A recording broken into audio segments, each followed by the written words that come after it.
По извршените обдукции, обвинителството и Министерството за здравство ја објавија возраста на сите кои животот го загубија во пожарот во кочанската дискотека Пулс, кој се случи ноќта помеѓу 15 и 16 март. Според информацијата на ресорното министерство, најмладите тројца загинати биле родени во 2008 година и уште 3 жртви родени во 2007 година. Највозрасниот од загинатите имал 48 години. Во Штип, во Кочани, во Чешиново, Облешево, но и во Скопје и други места денеска се погребаа посмртните останки на жртвите од пожарот во дискотеката Пулс во Кочани. На погребот присуствуваше и поглаварот на Македонската православна црква Охридска архиепископија, господин Стефан, како и неколку владици од синодот. Претходно од Македонската православна црква замолија за достоинствено и христијанско однесување, а пак владата издаде посебен протокол за медиумите и присуството на последното испраќање на жртвите од пожарот. Инаку возачот на итната медицинска помош кој почина по трагичната несреќа во Кучани, а превезе голем број пациенти, ќе биде постхумно одликуван, најавија денеска од Министерството за здравство. Во пожарот во Пулс во Кучани во неделата наутро загинаа 59 лица, а над 170 се повредени.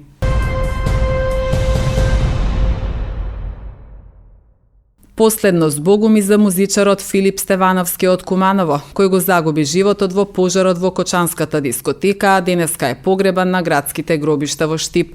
Стевановски беше член на бендот на дуото ДНК, продуцент, пијанист, тромбонист и композитор, магистар по джез науки, а вработен беше како професор во Државниот музички училишен центар Сергеј Михајлов во Штип. Своето основно образование го завршил во Куманово, школувањето го продолжил во Илија Николовски Луј во Скопје, а подоцна своето образование го усовршил во Америка. Завршил 2 факултети, вокално-инструментален оддел, класична музика и джез оддел. Од јануари годинава Стевановски ја извршуваше функцијата директор на Центарот за култура во Штип.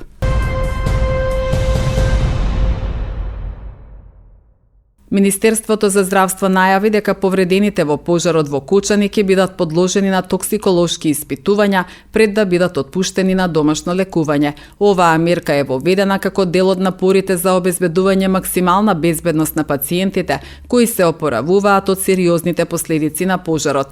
Испитувањата ќе ги спроведат искусни токсиколози, а оваа одлука според Министерството за здравство е донесена од кризниот штаб како предпазливост со цел да се осигури безбедност на пациентите пред нивното отпуштање на домашно лекување. Надлежните најавија дека вкупно 173 лица се повредени во пожарот, од кои 72 се лекуваат во земјава, а 101 лица се испратени на лекување во странство. Сите 173 пациенти од пожарот во Кучани кои што се лекуваат во државата и во странство се во стабилна и добра состојба. Повеќето од нив се подобруваат. Од вкупно 20 пациенти што беа критични, денеска констатираме дека 10 се потешки пациенти, но и тие се стабилни и надвор од животна опасност, изјави министерот за здравство Арбен Таравари.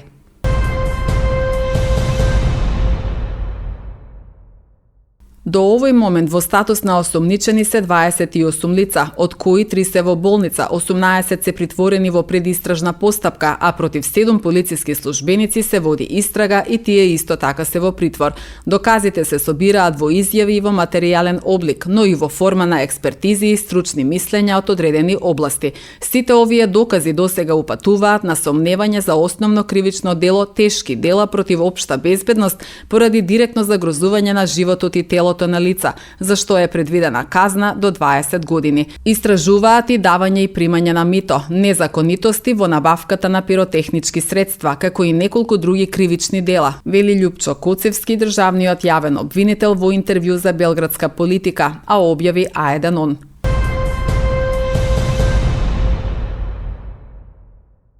Кровната конструкција на напуштени објекти во поранешната касарна Христијан Тодоровски Карпош во Бедиње била опожарена во текот на вчерашниот ден, информираат од регионалниот центар за управување со кризи. Според билтенот на регионалниот центар, Пожарот избувнал под 9 часот изутрина, а веќе во 9 часот и 20 минути на терен биле пожарникари со 3 противпожарни возила. Огнот бил изгаснат за околу 2 часа, но засега не се познати причините поради кои избувнал пожарот. На просторот на поранешната касарна во Куманово сместени се 2 училишта. Во моментов тече изградбата на гимназијата Сами Фрашери, а лоцирани се и подрачни единици на државни институции. Кумановските пожарникари вчера имале уште 3 интервенции. Во селата Табановци и Косматац горела сува трева, а во атарот на селото Доброшане се запалил оджак. Полициски службеници од секторот за внатрешни работи Куманово вчера лишиле од слобода 33 годишен жител на селото Бузалково Велешко и 41 годишен жител на Скопско Арачиново. Според Министерството за внатрешни работи, тие се сомничат дека од дворно место на фабрика во Куманово одзеле поголема количина на железо. Двајцата биле приведени во полициска станица и по целосно документирање на случајот против нив ќе следуваат соодветни пријави.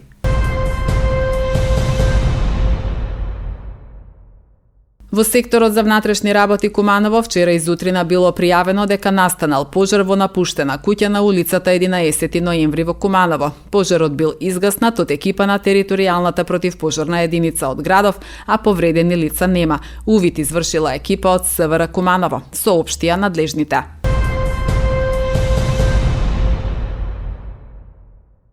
Министерството за внатрешни работи информира дека вчера вечер во СВР Скопје е пријавено дека во градскиот парк во Скопје има огномет и не се почитува одлуката на владата за 7-дневна жалост. Веднаш е постапено од страна на полициските службеници на СВР Скопје и утврдено е дека во угостителски објект во градскиот парк била организирана роденденска прослава, при што од страна на двајца скопјани на возраст од 18 години бил запален огнометот.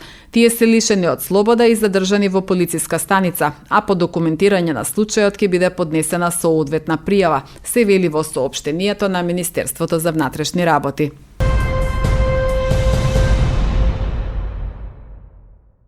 Министерството за внатрешни работи соопшти дека вчера вечер во СВР Скопје 81 годишна жена од Скопје пријавила дека била измамена од едно лице за сума од 300.000 денари. Според пријавеното, лицето и се јавило телефонски, се представило како полициски службеник и кажало дека нејзината ќерка предизвикала сообраќајна несреќа во која прегазила дете мигрант и доколку не сака таа да лежи во затвор, требало да плати на неговото семејство, а потоа ќе ја ослободат. МВР информира и за друг случај на измама. Вчера вечер во 23 часот во СВР Скопје, 82 годишна жена од Скопје пријавила дека била измамена од едно лице за сума од околу 700.000 денари.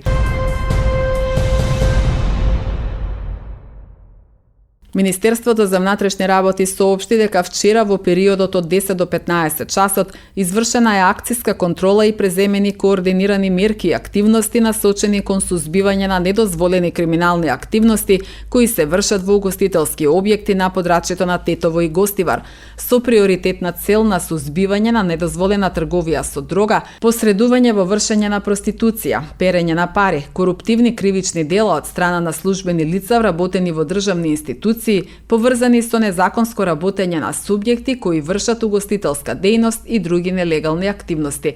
Извршени се контроли во 16 угостителски објекти, кај кои биле констатирани низа неправилности и од страна на Државниот пазарен инспекторат и ДЗС ќе им бидат изготвени соодветни поднесоци, додека од страна на ДПИ биле затворени 2 угостителски објекти во Тетово.